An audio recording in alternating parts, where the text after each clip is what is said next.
शैशवावस्था में गामक विकास।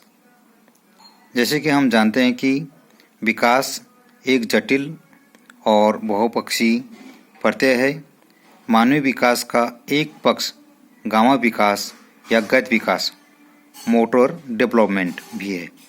विकास के इस पक्ष का संबंध शरीर के अंगों में होने वाली विभिन्न गतियों से होता है। गति संबंधी क्रियाओं के विकास को गत्यात्मक विकास या मोटर डेवलपमेंट कहते हैं।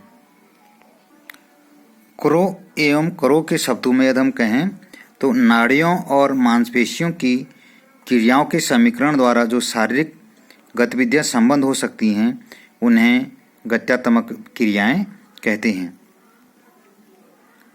गत्यात्मक क्रियाओं का व्यक्तिगत जीवन तथा संपूर्ण विकास प्रक्रिया में महत्वपूर्ण स्थान होता है। शरीर की होने वाली स्वाभाविक वृद्धि एवं विकास के साथ ही साथ गामक विकास की प्रक्रिया चलती है। गामक विकास पर विभिन्न कारकों का प्रभाव पड़ता है। परिपक्वता तथा अभ्यास भी इस क्षेत्र में महत्वपूर्ण भूमिका निभाते हैं। गामक विकास की प्रक्रिया में प्रोत्साहन भी एक महत्वपूर्ण कारक होता है। प्रोत्साहन के अभाव में गामक विकास मंद हो सकता है। गामक विकास में लिंग भेद के महत्व को भी स्वीकार किया गया है। जेनपिंग के अनुसार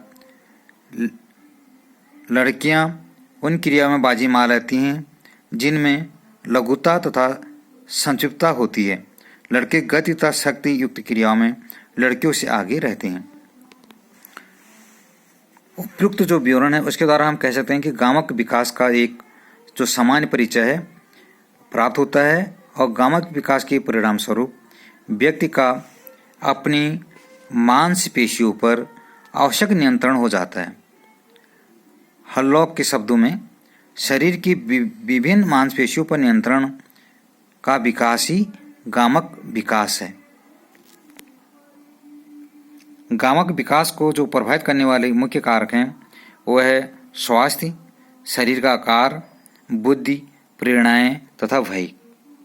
शैशवावस्था में गामक विकास को यदि हम देखें तो जन्म के उपरांत जैसे जैसे शारीरिक विकास होता है वैसे ही शिशु का गामक विकास भी होने लगता है। इसका गामक विकास का जो आशय है संपूर्ण शरीर तथा उसके विभिन्न अवयवों द्वारा की जाने वाली क्रियाओं में सामंजस्य स्थापित होने से है। सामान्य रूप से नवजात शिशु में अपने शरीर के संचालन की पर्याप्त क्षमता नहीं होती है। वह ना तो शरीर को साध सकता है और ना ही उठकर बैठ सकता है और केवल हाथ पैर हिलाता डुलाता है। शैशवावस्था के प्रारंभिक चरण में होने वाले गामक विकास की कुछ सामान्य क्रियाओं का विवरण इस प्रकार से है। जब 1 मास में बच्चा जो है वो ठोड़ी ऊपर करता है, ठोड़ी को ऊपर कर लेता है अपने चिन्ह को। 2 महीने में छाती को ऊपर उठा सकता है। 3 महीने में वस्तु को पकड़ना और छोड़ना सीख लेता है। 4थे महीने में सहायता से बैठना शुरू हो जाता है। 5वें महीने में पूरे होने पर गोद में बैठना और वस्तु को पकड़ना। 6वें महीने में कुर्सी पर बैठना। 7वें महीने में वस्तु से खेलना और जब 8वां महीना होता है तो सहारे से खड़ा होना। 9 महीने में फर्नीचर पकड़कर खड़ा हो जाना और 10वें महीने में घुटनों के बल चलना और 11वें महीने में सहारे से चलना। 12वें महीने में फर्नीचर को पकड़कर ऊपर उठना और 13वें महीने में सीढ़ियों पर चढ़ना और 14वें महीने में अकेले खड़ा होना और 15 महीने में बच्चा जो है वो अकेले बिना किसी की सहायता से चल सकता है। यदि हम इसमें देखें ये आपको ये चित्र दिखाई दे रहा है कि 1 महीने में बच्चा किस प्रकार से चल रहा है। 7वें महीने में बच्चा हाथ पैर उठा ले रहा है और लगभग 8वें महीने में 7-8 महीने में बच्चा बैठ जा रहा है। 8वें महीने में बच्चा पेट के बल रेंक कर चलना सीख रहा है और 9वें-10वें महीने में बच्चा किस प्रकार से फर्नीचर की सहायता से खड़ा हो रहा है और अगले उसमें बच्चा उंगली पकड़ के चल रहा है और उसके बाद लास्ट में 13-14 महीने में बच्चा बिना किसी के सहारे के 12-13 महीने में बच्चा खड़ा हो जा रहा है और फिर उसके बाद 14-15 महीने में बच्चा बिना किसी सहायता के चल सकता है। तो इस प्रकार से ये जो चित्र है ये बता रहा है गामक विकास। शैशवावस्था में जो गामा विकास है, महीने में जो वाई है उसके साथ बच्चा किस प्रकार से उसमें मूवमेंट होता है, किस प्रकार से उसमें गामा विकास होता है। 15 महीने के बाद जब बच्चा खुद चलने लगता है, उसके उपरांत बाद शिशु की जो क्रियाएं हैं उनमें गामा विकास में अत्यधिक तीव्रता आ जाती है और वह विविध क्रियाओं को करने लगता है। 3 वर्ष का जो बालक होता है अनेक शारीरिक क्रियाएं कुशलतापूर्वक करने लगता है। वह अपने वश उतारने लगता है, स्वयं कमोड पर शौच के लिए बैठने लगता है और 3 पहियों वाली साइकिल भी चलाने लगता है।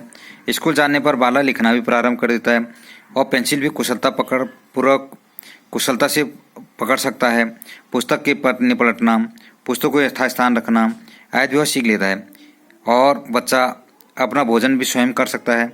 चम्मच पकड़ना, रोटी तोड़ना, कांटे मुंह में रखना भी स्वयं करता है। बालक की अनेक गतियों उसके खेलों में भी देखी जा सकती हैं। बच्चे गेंद के खेल खेलने लगते हैं, गेंद पकड़ना, फेंकना ये भी सीख जाता है और इन खेलों में उसके हाथ, पैर, आँख, बाहों तथा धड़ की अनेक जो गतियाँ हैं या मांसपेशियाँ उनका विकास समायोजित होता है। बच्चे छोटे छोटे खेलों में हाथों, पैरों, आँखों तथा बाहों तथा धड़ की